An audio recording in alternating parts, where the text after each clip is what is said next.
One very important component of ensiling feeds and silages, making silages out of fodder material, making silages in pots of every concentrate like dairy meal or maize germ, is because you want to give microbes enough time to work on the feeds that you bought. Because microbes will need enough time to degrade and destroy lignin, destroy tannins and other anti-nutritive factors that limit the ability of an animal to access the nutrients that you have put in your feed. So how do microbes do that?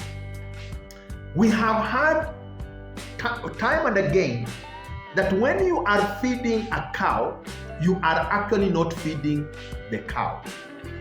When you feed ruminants, you are not feeding ruminants. You are feeding the host of microbes, that are in the fermentation chamber that is the rumen.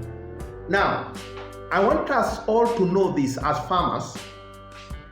Let us be very careful and pay attention to how feeds are utilized by the animals that we keep.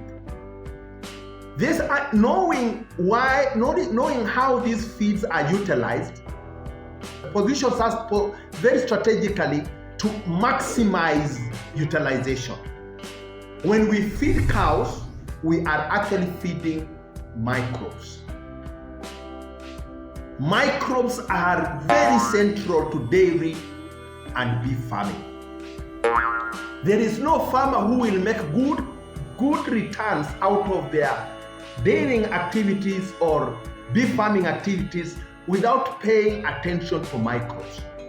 Because microbes are the workers inside the rumen of a cow that help a farmer to utilize the money that they put into their cows. Inside the rumen of a cow, there are trillions and trillions of microbes.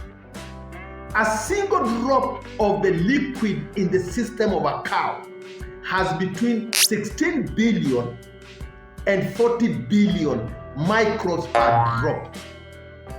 16 billion and 40 billion microbes per a single drop of the liquid inside the rumen of a cow. The higher the population of microbes, the better the animal gets to utilize feed.